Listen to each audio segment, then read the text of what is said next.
Hi, welcome to a special edition of the Alan Rosenberg Show. I just got home from work about 20 minutes ago, just put on the computer, and I see that John Lodge, legendary bassist, co-lead vocalist, songwriter of the Moody Blues, passed away at the age of 82. His death was announced by his family, and it was sudden, unexpected, and apparently peaceful.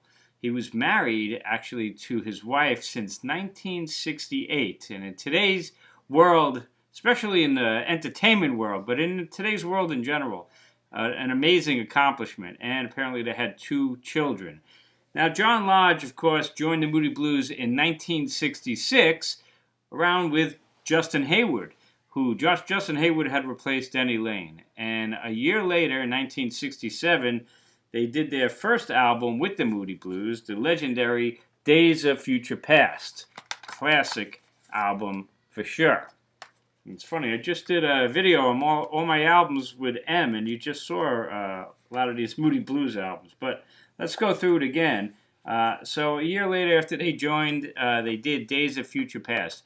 Incredibly, in 6 years, from 1967 to 1972, they released 7 classic albums, which are In Search of the Lost Chord, right? I mean, what a run this was.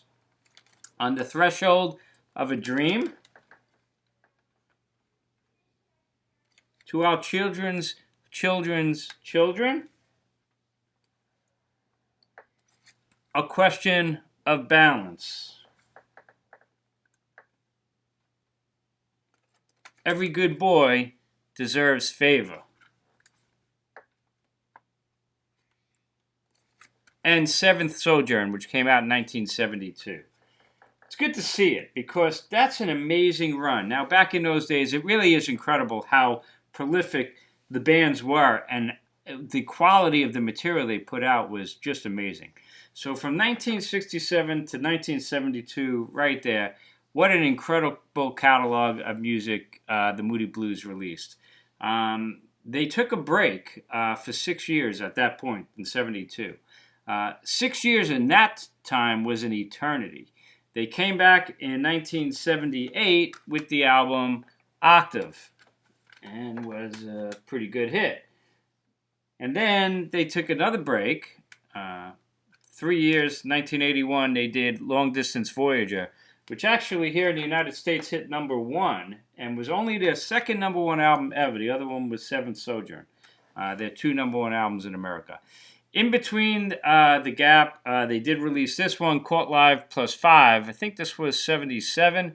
I actually got this on Columbia House, and this was actually my very first Moody Blues album, a really special one to me.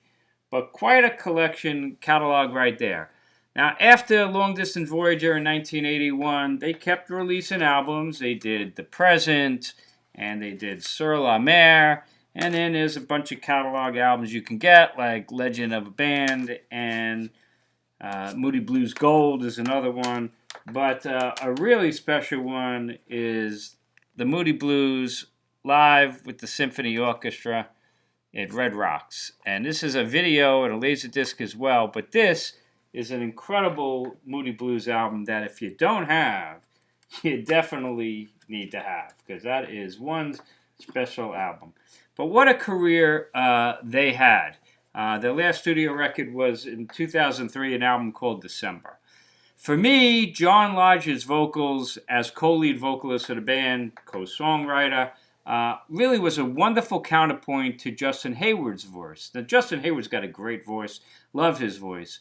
To me, Lodge's vocals were perhaps a bit more muscular, a bit more grittier.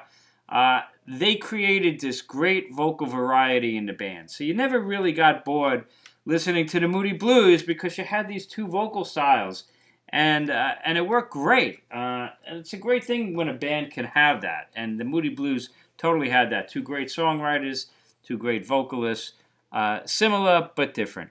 Some of Lodge's classic songs that you might think of, things like Peak Hour, Ride My Seesaw, Isn't Life Strange, incredible track. I'm Just a Singer in a Rock and Roll Band, Stepping in the Slide Zone from Octave when they came back, Sitting at the Wheel, Lean on Me Tonight, Gemini Dream, big hit from Long Distance Voyager.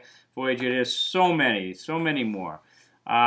He also released the great album Blue Jays with Justin Hayward in 1978, and a solo album, Natural Avenue in 1977. I think Blue Jays was 78 or 75. I don't think it was 78. I think it was 75. And the solo record Natural Avenue was in 77, doing this from memory. What else? He was currently on a solo tour, actually, when he passed away.